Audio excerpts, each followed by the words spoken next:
Archery has many paradoxes, and there's one I want to talk about today, and that's the notion of why archery is easy to learn but hard to master.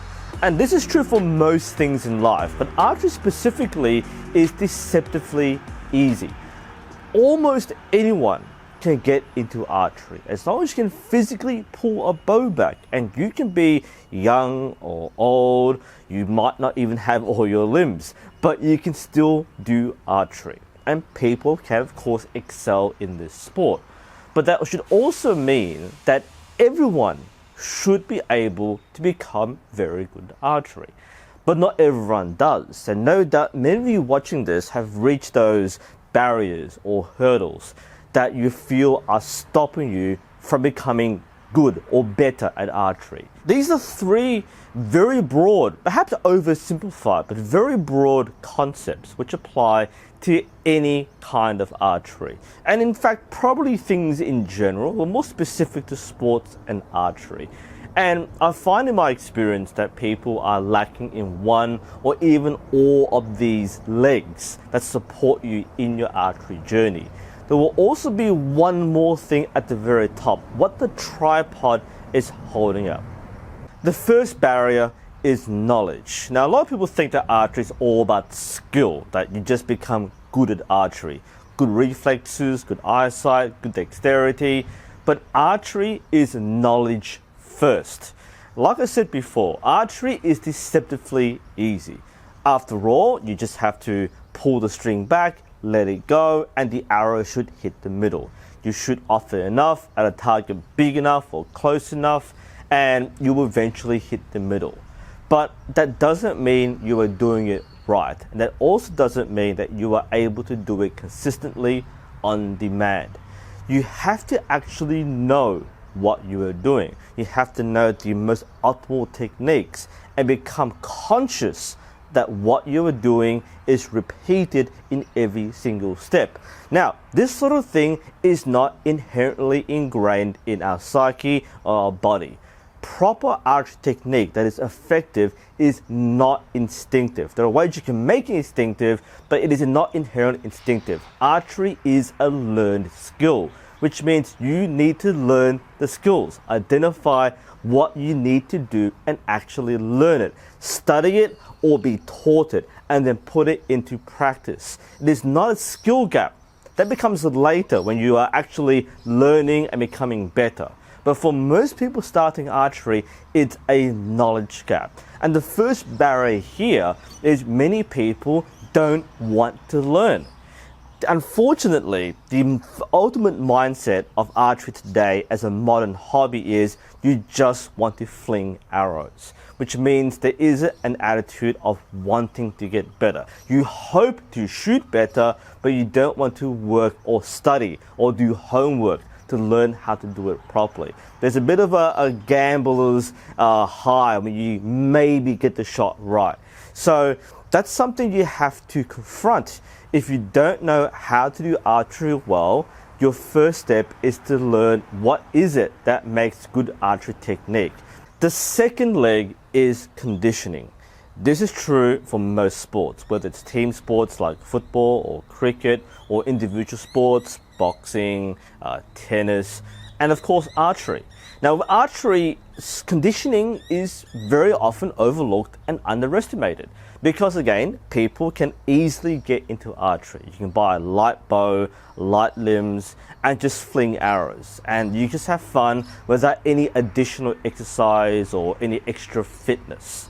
But doing archery well with full control, full consistency, and of course using heavier draw weights does require physical fitness, something which a lot of people doing archery are less inclined to do. Now, if you're doing archery as a traditional practice, and this is often true with martial arts, and again, with any sport, there's usually a large degree of conditioning before you start learning skills. Now, in archery-specific circles, I'll use the example of Kyudo. You're not meant to be given the yumi, the bow, on your first day. In programs like in ultimate archery, they'll require people to be able to pull the bow hundreds of times per sight before you learn archery technique. Again, this is true for the more systematic training methods of places like in South Korea, which of course is a very successful archery country, because the learners who start from a young age are taught conditioning first. Rubber training aids, practice bows, before they're given a bow to shoot. Because by the time they start shooting, they have the physical components to be able to control the bow and learn to shoot safely and efficiently. This doesn't mean you need to be super powered and overtrained to start using a bow. But most people, especially in the Western societies where archery is more casual, recreational, or amateur, people tend not to put in the training before they do archery. Especially in come and try programs like what we have here in Australia, it's very much a casual activity that you do on a weekend. So we give the bow to you, give you a safety briefing, and then you start shooting. And then once you become a member, you buy your own gear and you start training with it. There isn't really an interim period where you learn the theory of archery, which is the knowledge part, but it's also not a period where you start doing conditioning.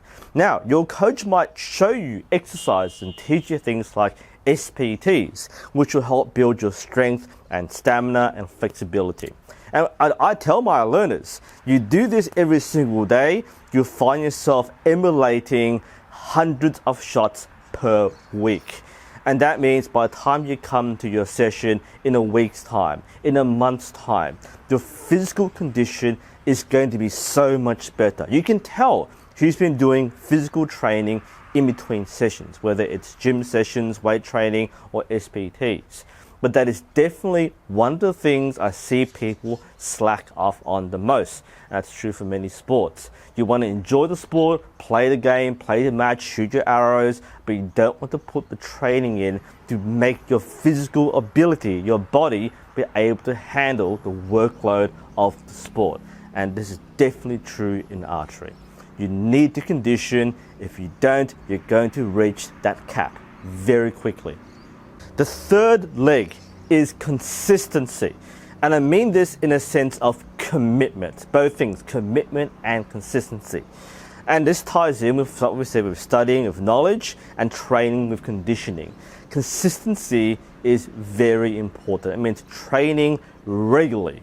Now, again, most people tend to be casual, amateur, recreational archers. You shoot once a week. You come maybe Saturday or Sunday, and then that's basically all you do. You just shoot. What that means is you're not putting time for training, you're not scheduling days for conditioning, and you're not really shooting regularly enough. If your average archer shooting maybe 100 arrows a week, that's pretty low. That's like literally not even a whole day, one afternoon, one practice round. Whereas if you're doing competitive or professional training, you're doing a couple hundred perhaps, or the equivalent in training. You can't really say that you've done archery for like 6 months or 3 years or 10 years, if in reality you've only turned up like once a week. That's not a year of archery or 52 weeks of archery. That's 52 sessions, if even that. Now, I'm not saying that you have to shoot every single day, but there's definitely a huge skill difference or progress difference between someone who only trains once a week versus someone who trains 5 hours every couple of days. You don't have to do that, but there's a reason why that gap exists. Those who put in that time will find themselves progressing much more quickly. But that's kind of inaccurate because it isn't quicker. They're putting the time in because they actually are doing a week of training in a week. Not a week of training or a day of training in a week of training in a week. So that's why when I see people come every day or every couple of days or come early morning and putting those hours in, that's respectable. Because you have that discipline and the commitment to actually work towards your goal. And that segues to the last thing. I said this is a tripod. There are three things. It's consistency, it's conditioning, and it's knowledge. But these three legs on your tripod have to hold something up, something to actually support. And that one thing is goals. What is the target you are aiming for? Because if there's no goal, why do any of these things? What's the drive? What's the motivation to get better if there's no reason to get better? And again, I'm not saying that everyone needs to be an Olympic archer, become the best they can possibly be. But what I am saying is that when there is no desire to become better, there's no reason to do any of these things. Why study and do homework and watch videos and buy books when there's no benefit at the end? Why put yourself through hours of training and conditioning? Why do hours of SPTs and weight training if you don't have a reward for it? People are strongly motivated when there are consequences, both negative but also positive. Because if you know you need to do this to reach this goal, you are more likely to do it. If there is no consequence, then there's no reason to get better. It's very hard to motivate people when there's nothing tangible and real in front of them. Take it from me, I'm a high school teacher. I know when there's no reason to do well in a test or do your homework because you're always given a second chance. You always submit it tomorrow or there's no detention. You can get away with it because we know we are inherently lazy people. We only do what is required of us. But if you don't push yourself, that you don't require yourself to perform, then you won't perform. There's only so much that self-discipline will do if there's nothing to work towards. On the other hand, if you're invested in your archery journey, if you have actual goals, if you say, I want to compete in the club league, I want to compete in the state championship, and you're going to invest not only time, but money, you know it's a waste of this time and money if you're going to not train and turn up and finish second last or something. Because it doesn't feel good.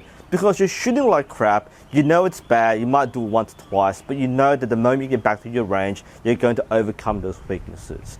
That's the feedback loop that drives the individual sport of archery. There's no thrill of beating somebody else in competition because your only opponent is yourself. And unless you are going to give yourself that antagonism, that rivalry with yourself, then you're not going to get better. And that's why I hold motivation and goal as the top of your tripod. You have three legs that support it, but you need something to work towards. So that is my observation, both as an archer myself, as a coach, and teaching people. What holds people back? I do believe that anyone can become good at archery. Again, not everyone wants to be the very best and compete, but everyone can develop the skill set and the proficiency to enjoy archery. You go as far as you want to go, but if you want to go further, it also means recognizing what's holding you back and overcoming those limitations. That means being real and being honest to yourself. That means if you're not putting in time, don't expect miracles to happen and you suddenly become better. All these things require hard work and dedication. They require specific knowledge of what to work on and how to approach it. So if you are feeling a little restricted or limited in your archery journey, which of these things is holding you back the most? Post your thoughts and experiences below. Thank you all for watching. I hope this is helpful and I hope to see you again next time.